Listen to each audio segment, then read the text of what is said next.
Oke, baik. Salam Bapak Ibu.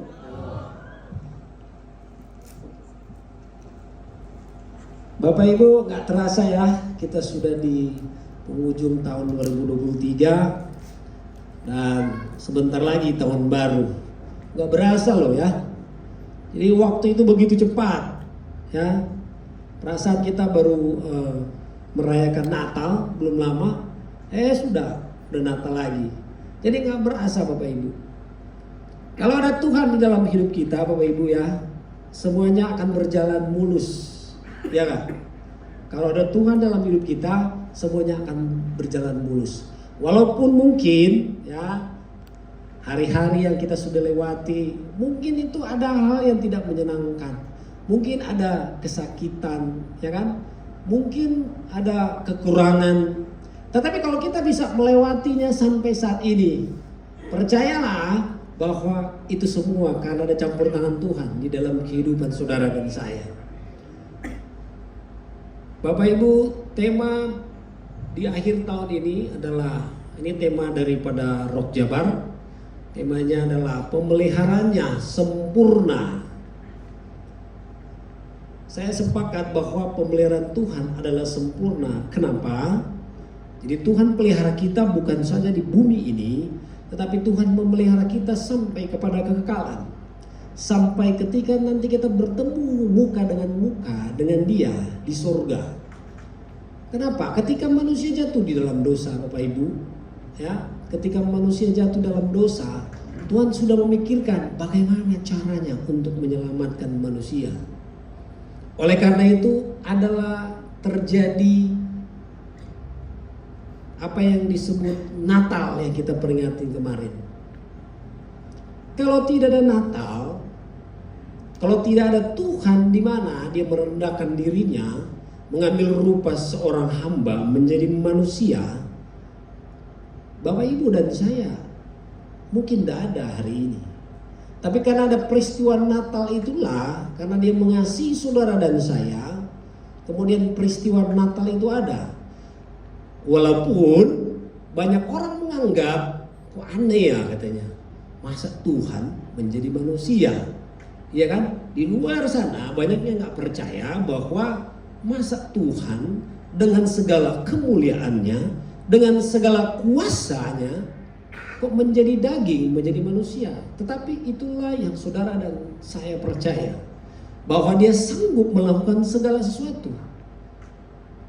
Masa hanya untuk menjadi manusia tidak bisa? Orang Dia Tuhan kok. Kalau kita manusia menjadi Tuhan baru itu tidak bisa. Tapi Bapak Ibu dan saya punya terbatas untuk melakukan seperti apa yang Tuhan lakukan. Kalau Dia punya kuasa, ya jelas aja bisa. Benar nggak? Ya jelas aja kalau Dia mau jadi daging, menjadi manusia, jelas bisa. Karena itu yang firman Tuhan katakan. Oleh karena peristiwa itulah, peristiwa Natal, baru ada peristiwa keselamatan di atas kayu salib. Ada yang suka berkata begini, sebenarnya yang penting itu kematiannya, hari Paskah, hari kebangkitan. Natal mah sebenarnya enggak usah ini katanya, enggak usah terlalu. Saya bilang justru karena peristiwa Natal lah, maka ada kebangkitan, ada kematian, ada penebusan dosa bagi saudara dan saya. Jadi peristiwa Natal ini adalah bagian daripada rencana Tuhan, dari rancangan Tuhan untuk memelihara saudara dan saya. Karena Dia memikirkan bukan di bumi ini saja, tetapi sampai kepada kekekalan.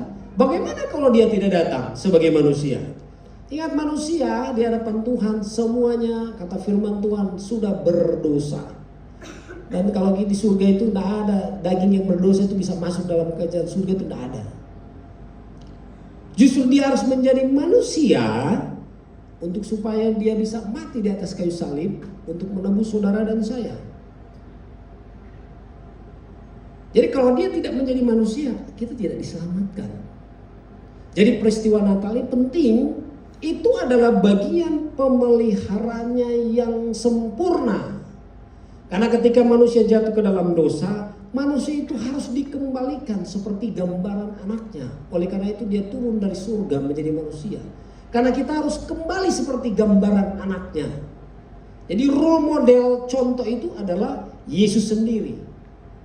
Oleh karena itu ada firman berkata begini, barang siapa yang ada di dalam dia, maka ia wajib hidup sama seperti Kristus telah hidup. Karena kita harus kembali kepada gambaran anaknya. Jadi pemeliharaan yang sempurna Tuhan pikirkan sampai kepada kekalan, sampai saudara diselamatkan. Jadi ketika manusia jatuh dalam dosa, Tuhan berpikir, Tuhan merencanakan bagaimana caranya untuk manusia ini diselamatkan. Nabi-nabi dia sudah berikan, raja-raja, hakim-hakim. Dia berikan firman untuk menegur umat pilihannya. Tetapi apa yang terjadi? Mereka tetap tidak percaya. Bahkan sampai hari ini masih banyak umat pilihan Tuhan, bangsa Israel masih banyak sampai ini nggak percaya.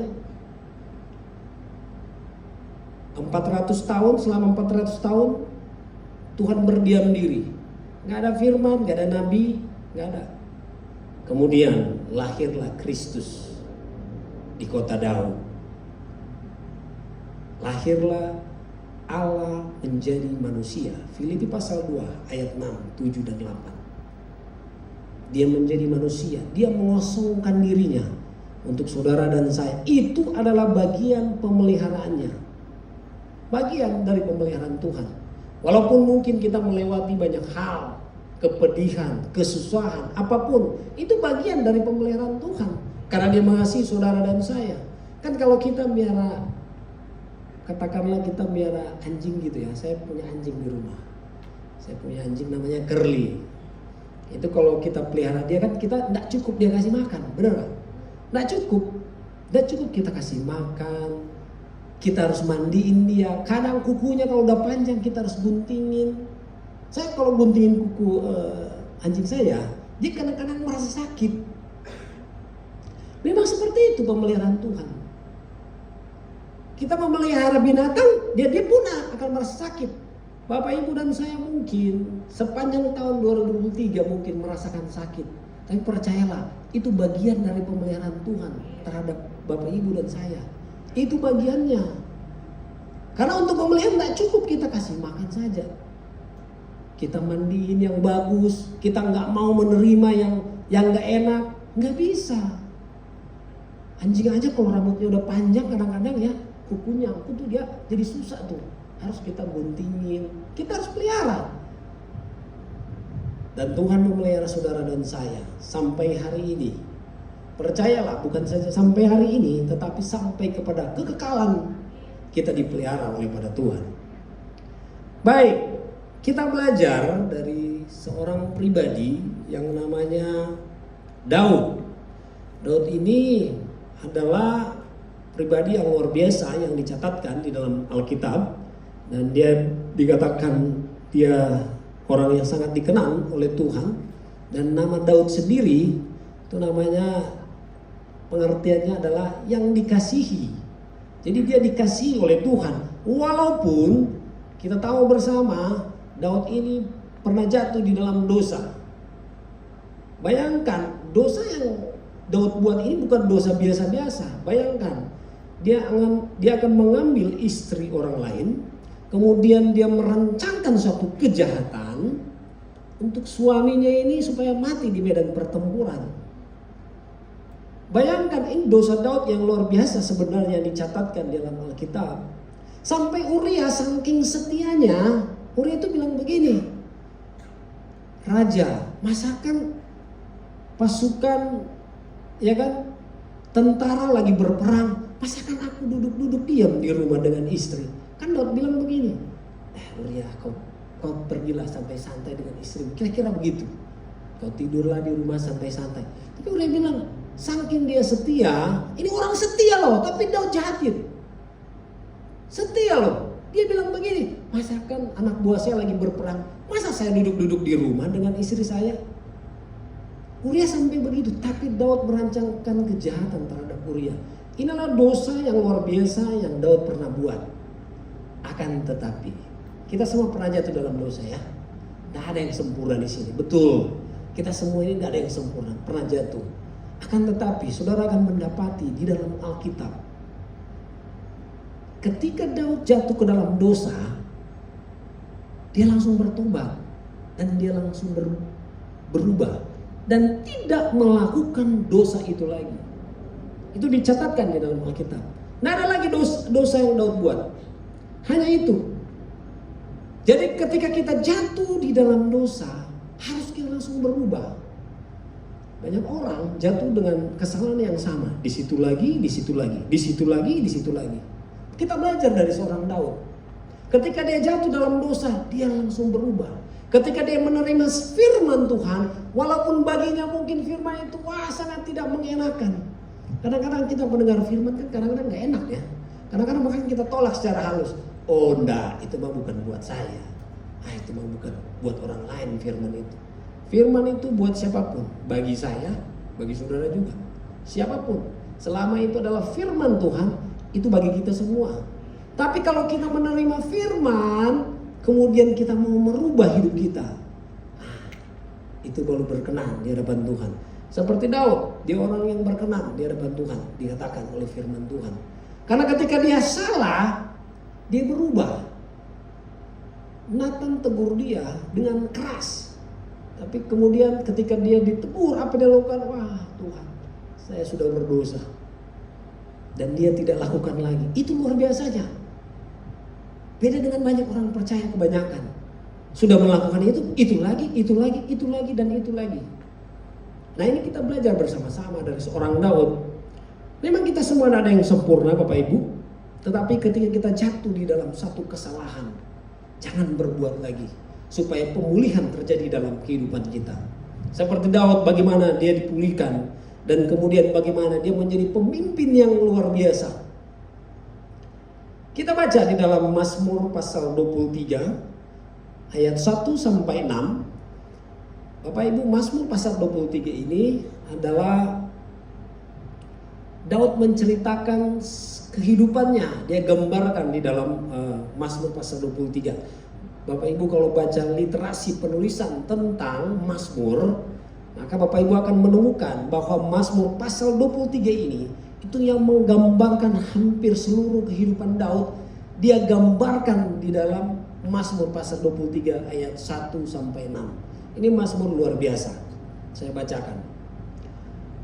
Tuhan adalah gembalaku, takkan kekurangan aku. Ia membaringkan aku di padang yang berumput hijau. Ia membimbing aku ke air yang tenang. Ia menyegarkan jiwaku. Ia menuntun aku di jalan yang benar oleh karena namanya. Sekalipun aku berjalan dalam lembah kekelaman, aku tidak takut bahaya. Wow. Tadi saya baru dapat dari Pak Ambi tadi pas khotbah di sana nih. Ini saya mau garis bawahi poinnya. Walaupun aku berjalan dalam lembah kekelaman, aku tidak takut bahaya. Bapak Ibu bisa menggambarkan orang lagi dalam lembah kekelaman seperti apa. Mungkin suasananya sangat mencekam. Tapi ini memang Daud alami, Bapak Ibu. Bayangkan ketika dia menjadi raja. Ini seorang raja loh. Tapi mau dikudeta oleh anaknya. Oleh anaknya Absalom. Mau dikudeta. Bagaimana perasaan dia sebagai seorang raja, seorang ayah. Dia lagi raja ini, tapi mau dikudeta. Bahkan mau dibunuh. Itu yang dialami. Bahkan ketika karena kesalahan dia, karena perselingkuhannya, anak dari hasil perselingkuhan itu mati. Bagaimana Daud merasa kesedihan yang begitu luar biasa. Bagaimana seorang Daud yang sudah dilantik, sudah diurapi sebagai raja, ketika itu dia dikejar-kejar oleh Saul untuk dibunuh. Bahkan dia memiliki kesempatan untuk membunuh Saul, tapi dia tidak lakukan. Bagaimana ketika dia lagi berperang, kemudian dia berada dalam situasi yang sangat terjepit. Sangat terjepit. Mungkin kalau bagi kita manusia, mungkin ketika itu mungkin ya udah selesai hidup saya sampai di sini. Udah nggak ada kesempatan lagi. Mau ke kiri musuh, ke kanan musuh, ke depan musuh, ke belakang musuh. Sudah terjepit. Nggak ada tempat lagi. Nah Daud merasakan ini sehingga dia menggambarkan di dalam Mazmur pasal 23 ini. Dia katakan, sekalipun aku berjalan dalam lembah kekelaman, aku tidak takut bahaya. Nah, ini poin pentingnya Bapak Ibu. Kalau mungkin kita ada berada dalam situasi seperti ini, kita belajar dari seorang Daud. Apa yang dia katakan? Aku tidak takut bahaya sebab Engkau besertaku.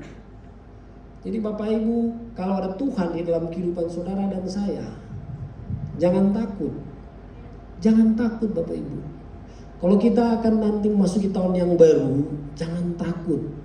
Dia Tuhan. Dia penguasa langit dan bumi. Dia yang menciptakan langit dan bumi beserta isinya. Kalau kita bersama dengan Dia, kenapa kita harus takut? Ketika kita takut, maka kita sedang merontokkan kuasa Tuhan. Kita sesungguhnya sedang tidak percaya kalau Dia itu Tuhan. Kalau dalam kehidupan ini kita takut, ya, apalagi kalau takut setan. Bapak Ibu, Dia menciptakan langit dan bumi. Segala kuasa bumi ada dalam kendalinya, dalam tangannya. Nah, kita bersama dengan Tuhan yang sama, yang seperti Daud sembah Tuhan Allah. Kita belajar dari sana, dia katakan apa? Aku tidak takut bahaya, sebab Engkau besertaku. Gadamu dan tongkatmu itulah yang menghibur aku. Engkau menyediakan hidangan bagiku di hadapan lawanku. Engkau mengurapi kepalaku dengan minyak, pialaku penuh melimpah. Kebajikan dan kemurahan belaka akan mengikuti aku seumur hidupku, dan aku akan diam dalam rumah Tuhan sepanjang masa. Jadi Daud adalah seorang gembala yang bertanggung jawab. Dia memberi makan domba-dombanya dengan tekun, menjaga mereka dari mara bahaya, dan tidak pernah membiarkan dari domba-dombanya yang tersesat. Oleh sebab itu Daud sangat yakin sekali kalau Tuhan adalah gembala yang pasti lebih baik dari apa yang dia lakukan. Daud saja sebagai gembala, ya, dia menjaga betul-betul domba-dombanya yang cuma 2-3 ekor itu. Kalau saudara baca di dalam cerita Daud, ketika dia mengembalakan domba, Bapak Ibu, dia sering didatangi oleh harimau, oleh singa, oleh beruang. Tetapi Daud mengalahkan mereka semua itu. Kenapa? Karena dia berkata ini, bahwa dia percaya sungguh-sungguh Allah yang besar itu beserta dengannya. Begitu juga Bapak Ibu, saudara dan saya. Percayalah di dalam kehidupan saudara dan saya. Percaya sungguh-sungguh bahwa Dia Allah yang besar, yang memiliki kuasa yang sanggup melakukan apapun. Percaya itu sungguh-sungguh. Memang terkadang kita ketika menjalani kehidupan, kita menjalaninya dengan normal-normal biasa aja. Kadang-kadang kita tuh tidak merasa bahwa ada Tuhan dalam diri kita. Kadang-kadang kita seperti itu. Ya sudah, melewati biasa, ya hidup seperti biasa. Ada dikit-dikit kadang merasa gelisah, takut. Kita lupa kita memiliki Tuhan yang besar, memiliki Tuhan yang penuh dengan kuasa. Kita lupa. Bapak Ibu, saya pernah sampaikan di sini. Saya pernah baca satu artikel, ya, teleskop James Webb ketika dia mengambil gambar luar angkasa ini. Begitu indah, begitu luar biasa Bapak Ibu. Sampai karena saya terinspirasi oleh itu, belum lama ini saya mau beli. Saya beli teropong bintang gitu sama anak saya untuk lihat-lihat gitu bintang. Saya udah beli, barangnya nggak ada. Akhirnya saya pending dah. Karena saya mau lihat bintang. Ketika kalau kita lihat bintang di luar angkasa, itu kita bisa terkagum-kagum dengan ciptaan Tuhan. Bagaimana ketika di dalam Kejadian pasal 1 ayat 1, ayat 2 dan 3 itu. Bagaimana ketika Tuhan menjadikan, jadilah langit, jadilah bumi. Saudara bayangkan kuasa Tuhan itu seperti itu. Masa kita hanya dalam masalah dikit, ini dikit kita takut. Jangan Bapak Ibu. Percayalah sungguh-sungguh di dalam Tuhan, bahwa ketika kita bersama dengan Tuhan, percayalah segala sesuatu pasti ada jalan keluar. Ya, segala sesuatu pasti ada jalan keluar. Kalau ada Tuhan di dalam hidup saudara, Percayalah, segala sesuatu pasti ada jalan keluar. Nah, pemeliharaan Tuhan itu meliputi apa saja? Mari kita belajar bersama-sama. Yang pertama, dia memberikan kecukupan, berkat bagi saudara dan saya. Janji firman Tuhan itu ya dan amin, pasti tergenapi. Kita baca dulu di dalam Matius pasal 6 ayat yang ke-25 dan 26. Karena itu aku berkata kepadamu, janganlah khawatir akan hidupmu, akan apa yang hendak kamu makan atau minum, dan janganlah khawatir pula akan tubuhmu, akan apa yang hendak kamu pakai. Bukankah hidup itu lebih penting daripada makanan, dan tubuh itu lebih penting daripada pakaian? Pandanglah burung-burung di langit yang tidak menabur dan tidak menuai dan tidak mengumpulkan bekal dan dalam lumbung, namun diberi makan oleh Bapamu yang di sorga. Bukankah kamu jauh melebihi burung-burung itu? Bapak Ibu, di dalam hidup ini janganlah kita khawatir tentang makan, pakaian, membayar sekolah anak. Kalau kita percaya sungguh-sungguh kepada Tuhan, Dia katakan begini, kita ini melebihi dari burung-burung. Burung-burung yang tidak pernah mengumpulkan berkas makanan di dalam lumbungnya, itu Tuhan pelihara. Apalagi saudara dan saya yang diciptakan serupa dan segambar. Masa kita takut? Bapak Ibu, janji firman Tuhan itu ya dan amin, pasti tergenapi. Dan itu sudah tergenapi dalam kehidupan kita. Mari kita renungkan sepanjang tahun 2023. Apakah Tuhan tidak sertai kita? Tuhan sertai kan? Kalau hari ini Tuhan bilang begini, kata firman Tuhan bilang begini, asal ada makanan, pakaian, cukup. Hari ini kita udah makan belum? Belum. Kemarin udah makan ya. Makan enak lagi kan? Kemarin Natal kan makan tuh. Ya kan? Makan enak. Kemarin Bro Rifki kemarin makan di istana. Makan kan? Makan enak-enak kan? Baju aja kita keren-keren kan? Ya gak? Wah ini saya lihat nih, wih keren-keren semua nih. Bapak Ibu pakai baju bagus-bagus, ya kan? Janji firman Tuhan apa? Asal apa? Ada makanan, ada pakaian, cukup. Artinya firman Tuhan sudah tergenapi di dalam kehidupan Bapak Ibu dan saya. Terus percaya itu, bahwa di dalam hidup ini kalau kita percaya Tuhan Yesus sebagai Tuhan dan Juru Selamat, percayalah kita pasti diberkati. Pasti diberkati. Ingat baik-baik, janji firman Tuhan itu adalah penggenapan. Itu kata Pak Ampi. Ya, saya dapat dari Pak Ampi. Pak Ampi bilang, kalau janji firman itu adalah penggenapan. Kalau penggenapan artinya pasti terjadi. Dan itu sudah Tuhan buktikan terjadi dalam kehidupan saudara dan saya. Hari ini saudara bisa makan, bisa pakai pakaian bagus. Artinya janji firman Tuhan itu sudah tergenapi dalam kehidupan kita. Percaya terus di dalam Tuhan. Daud meyakini bahwa dia tidak akan kekurangan apa-apa. Jadi Daud yakini dia nggak bakalan kekurangan apa-apa. Karena dia yakin Tuhan membawa kepada tempat yang banyak makanan atau air yang berlimpah. Hal ini berarti bahwa Tuhan menjamin akan memberikan kecukupan akan kebutuhan dasar Daud. Jadi kalau cuma kebutuhan dasar, ya kita sebagai orang percaya itu jangan khawatir Bapak Ibu. Ya, jangan khawatir, itu pasti Tuhan kasih, itu pasti Tuhan tolong. Ya. Kemudian yang berikutnya adalah dia memberikan kesegaran. Ia menyegarkan jiwaku, ia menuntun aku di jalan yang benar oleh karena namanya. Gembala yang baik akan memberikan kesegaran bagi domba-dombanya. Ia sendiri membuat Daud tetap bersemangat dan memperoleh kekuatan yang baru ketika dia dalam kesulitan. Dengan cara mengingat akan kebaikan Tuhan. Jadi Bapak Ibu, kalau kita ada dalam satu persoalan, mungkin dalam kondisi persoalan, tetaplah ingat. Tetaplah berkata bahwa Tuhan itu baik. Tetaplah berkata bahwa Tuhan itu baik. Apapun persoalan Bapak Ibu dan saya, tetap berkata bahwa Tuhan itu baik. Ya, dia tetap baik. Karena dia merancangkan saudara dan saya katakan tadi, dia pelihara kita bukan saja di bumi ini, untuk pada kekekalan kita dipelihara. Kita dipikirkan bagaimana cara untuk menyelamatkan saudara dan saya. Dia pikirkan sampai harus dia mati di atas kayu salib.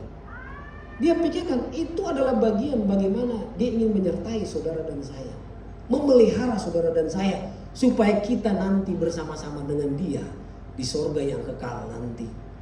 Itu dia lakukan, Bapak Ibu. Allah pun menuntunnya agar hidup dalam kebenaran dan dalam kehendaknya, sehingga Daud tetap mengalami kesegaran dan kebenarannya. Bapak Ibu, kalau kita ada dalam satu peristiwa situasi mungkin yang tidak mengenakan, Bapak Ibu, kalau saya itu akan memuji Tuhan. Saya memuji Tuhan, menyembah Tuhan, mau di perjalanan, saya suka begitu.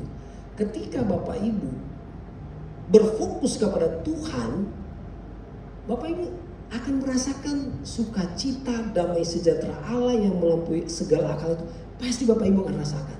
Pasti deh, coba deh. Jangan kita berfokus kepada persoalan. Jangan kita berfokus kepada masalah. Enggak, berfokus kepada Tuhan. Ketika Bapak Ibu dan saya berfokus kepada Tuhan, maka masalah itu kan pasti nggak akan kita ingat tuh. Pasti hilang tuh, nggak akan kita ingat. Walaupun masalahnya masih ada. Tapi ketika kita berfokus kepada Tuhan, tetap berkata, Tuhan, Engkau baik. Apapun persoalanku, Tuhan, Engkau baik. Saudara, jiwa saudara itu pasti akan disegarkan. Pasti disegarkan. Di dalam Yesaya 41 ayat 10 berkata begini, janganlah takut sebab aku menyertai engkau. Janganlah bimbang sebab aku ini Allahmu.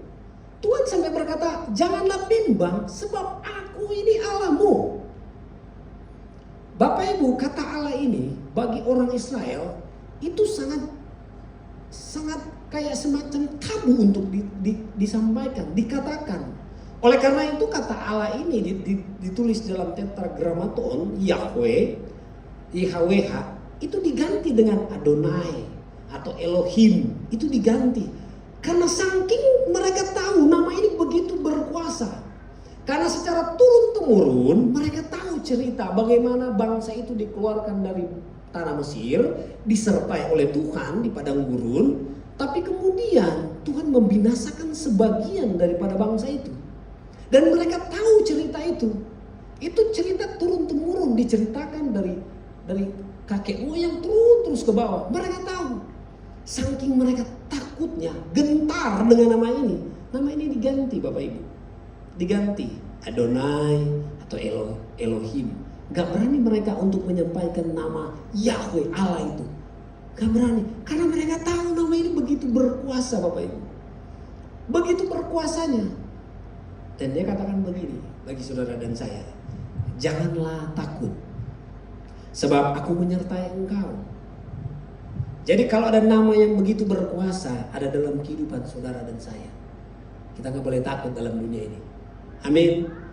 Ketika kita masuki tahun yang baru, gak boleh takut kita. Karena kita bersama dengan nama yang penuh dengan kuasa.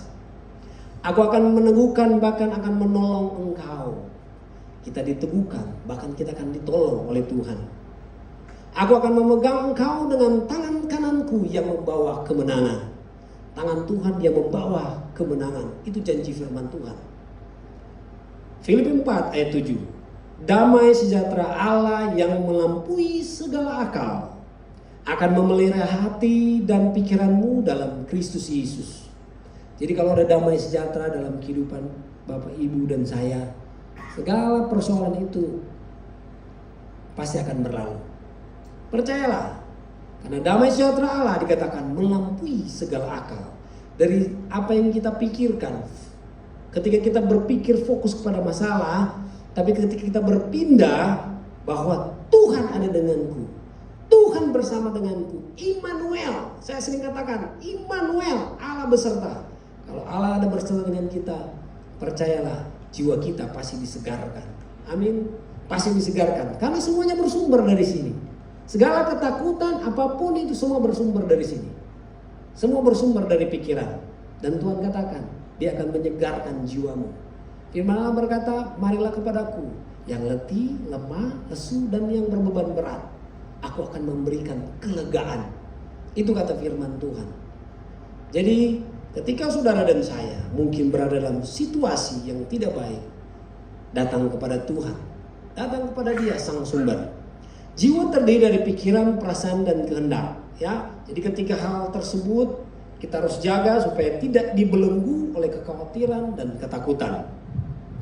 Pola pikir dan kehendak yang benar akan didasarkan kepada iman akan janji Tuhan, yang akan menolong dan memegang dengan tangannya yang membawa kemenangan. Jadi kesegaran jiwa akan terpelihara apabila kita tetap membangun keintiman dengan Tuhan. Jadi Bapak Ibu dan saya harus belajar bahwa kita harus membangun keintiman terus menerus dengan Tuhan. Karena itu akan menyegarkan jiwa kita. Pikiran dan perasaan kita itu akan dikuasai oleh damai sejahtera Allah yang melampaui segala akal. Sehingga kita bisa free. Ya, nggak ada beban dalam hidup. Free karena damai sejahtera Allah. Kemudian yang berikutnya adalah memberikan penyertaan. Sekalipun aku berjalan dalam lembah kekelaman, aku tidak takut bahaya, sebab Engkau besertaku. Gadamu dan tongkatmu itulah yang menghibur aku. Jadi dalam keadaan tertekan, terasa tidak ada jalan keluar, tetapi di saat seperti itu, Daud merasakan penyertaan Tuhan. Bahkan Daud bisa berkata dalam masa yang paling kelam dalam hidupnya, dia katakan begini, yang penting Tuhan besertaku, itu sudah cukup.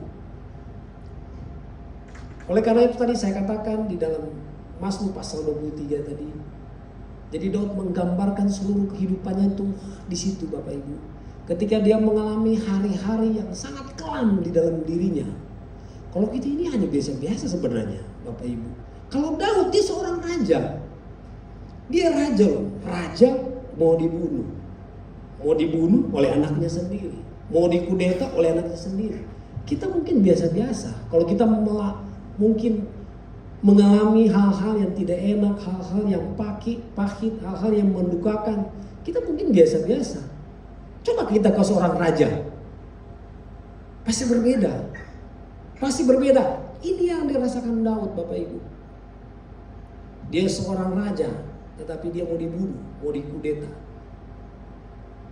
Dia merasakan hal yang begitu memilukan di dalam kehidupannya ketika dia kehilangan anaknya. Tetapi dia berkata, yang penting Tuhan besertaku, itu sudah cukup. Jadi kalau ada Tuhan di dalam kehidupan saudara dan saya, katakan itu sudah cukup. Kalau ada Tuhan dalam kehidupan saudara dan saya, apa sih yang Tuhan gak kasih bagi saudara dan saya? Apa yang Tuhan kasih? Pasti Tuhan sediakan. Segala keperluanmu, keperluan saudara dan saya pasti disediakan oleh Tuhan. Kita keliru menyembah Allah kalau kita menjadi orang percaya yang susah terus menerus dalam hidup. Salah kita menyembah Tuhan. Salah. Saya juga katakan bahwa kalau ada orang percaya hidupnya susah terus, ada yang salah dalam diri kita. Kita harus koreksi diri, ada yang salah dalam diri kita. Karena janji firman Tuhan itu ya dan amin pasti tergenapi. Ada yang salah. Kita belajar dari seorang Daud. Ketika dia jatuh dalam dosa, melakukan kesalahan, dia terima teguran itu, dia terima firman itu, kemudian dia berubah. Ketika dia berubah, dia dipulihkan. Saudara dan saya, ketika menerima firman Tuhan dan ketika kita mau berubah, kita dipulihkan. Ketika kita dipulihkan, pasti kita diberkati oleh Tuhan. Pasti. Jadi nggak ada lagi orang percaya kemudian hidupnya susah terus, hidupnya susah terus. Maaf, ini benar. Saya ketemu dengan jemaat ada yang seperti ini. Hidupnya susah terus. Tiap datang mengeluh, tiap ketemu mengeluh. Bapak Ibu, kita jangan jadi seperti ini. Kita salah menyembah Tuhan kalau gitu. Masa dia Allah yang menyediakan segala sesuatu, dia memiliki kuasa untuk menyediakan segala sesuatu bagi saudara dan saya. Kemudian kita menjadi orang percaya yang susah terus. Saya nggak percaya. Saya percaya kepada dia Tuhan yang menyediakan. Saya percaya itu. Kalau kita mengalami itu, koreksi diri kita. pasti ada yang salah dalam diri kita. Pasti ada yang salah. Pasti ada yang salah. Ketika terima firman Tuhan, terima itu dengan segala kebenarannya. Dan kita mau berubah, pasti kita dipulihkan. Kejadian 24 ayat 15, sesungguhnya aku menyertai engkau dan aku akan melindungi engkau. Kita sudah disertai dan pasti dilindungi, kata firman Tuhan. Kemanapun engkau pergi, dan aku akan membawa engkau kembali ke negeri ini, sebab aku tidak akan meninggalkan engkau, melainkan tetap melakukan apa yang kujanjikan kepadamu. Dikatakan Tuhan tetap akan melakukan apa yang dijanjikan kepada saudara dan saya. Tuhan tetap akan melakukan itu. Hari ini kalau janji firman Tuhan, dia akan menyertai, maka dia akan menyertai Bapak Ibu dan saya.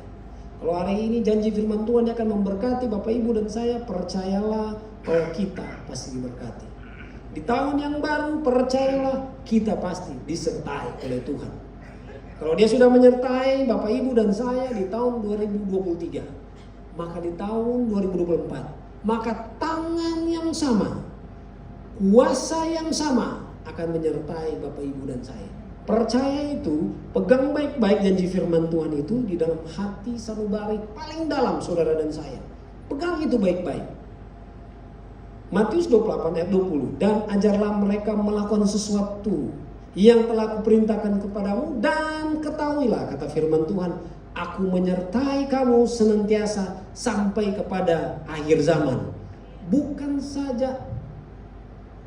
saja sampai kita mati, meninggal. Sampai akhir zaman Tuhan menyertai saudara dan saya. Bahkan saya bilang tadi, sampai kepada kekekalan, kata firman Tuhan. Yang terakhir, memberikan masa depan. Engkau menyediakan hidangan bagiku di hadapan lawanku. Engkau mengurapi kepalaku dengan minyak. Pialaku penuh melimpah. Kebajikan dan kemurahan belaka akan mengikuti aku seumur hidupku. Dan aku akan diam dalam rumah Tuhan sepanjang masa. Jadi Daud menyadari bahwa Allah selalu menyediakan yang terbaik bagi hidupnya. Bahkan masa depan. Dalam Yeremia pasal 29 ayat 11 berkata begini, sebab aku ini mengetahui rancangan-rancangan apa yang ada padaku mengenai kamu. Demikianlah firman Tuhan, yaitu rancangan damai sejahtera dan bukan rancangan kecelakaan, untuk memberikan kepadamu hari depan yang penuh harapan. Jadi Bapak Ibu, mari kita sambut tahun baru nanti dengan antusias, dengan semangat. Tadi Pak Ampi bilang di Cipanas, halo, kita harus tersenyum dong. Kita sambut tahun baru dengan antusias, dengan semangat. Ya, jangan kita sambut dengan loyo-loyo, jangan. Kita sambut dengan percaya diri karena dia beserta dengan saudara dan saya. Karena ada Tuhan di dalam saudara dan saya. Jadi kita harus sambut tahun baru itu dengan penuh dengan sukacita, dengan penuh semangat, bahwa kalau tangan Tuhan menyertai Bapak Ibu dan saya di tahun 2023, maka tangan yang sama yang penuh dengan kuasa itu akan menyertai Bapak Ibu dan saya di tahun yang baru. Saya undang pemain musik.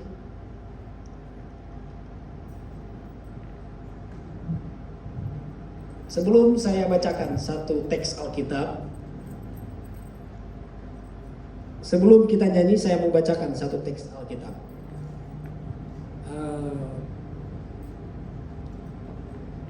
Di dalam 1 Korintus 15 ayat 57. Tetapi syukur kepada Allah yang telah memberikan kepada kita kemenangan oleh Yesus Kristus Tuhan kita. Karena itu saudara-saudaraku yang kekasih, berdirilah teguh. Berdiri teguh di dalam firman Tuhan. Berdiri teguh untuk menyambut tahun yang baru. Jangan goyah. Giatlah selalu dalam pekerjaan Tuhan. Terus melayani pekerjaan Tuhan Bapak Ibu. Terus melayani sampai saudara dan saya dipanggil pulang oleh Tuhan. Teruslah melayani pekerjaan Tuhan. Janji firman Tuhan apa berkata? Dikatakan, dan giatlah selalu dalam pekerjaan Tuhan, sebab kamu tahu bahwa dalam persekutuanmu dengan Tuhan, jeripayamu tidak akan sia-sia. Percayalah, ini janji firman Tuhan, bahwa jeripayamu dengan Tuhan tidak akan pernah sia-sia.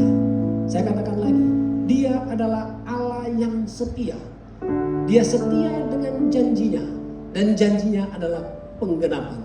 Dan janji firman Tuhan pasti terjadi di dalam kehidupan Bapak Ibu dan saya. Percaya ini, taruh di dalam hati dan pikiran Bapak Ibu, bahwa Dia akan terus menyertai saudara dan saya. Percayalah, biarlah firman ini menjadi berkat bagi kita semua.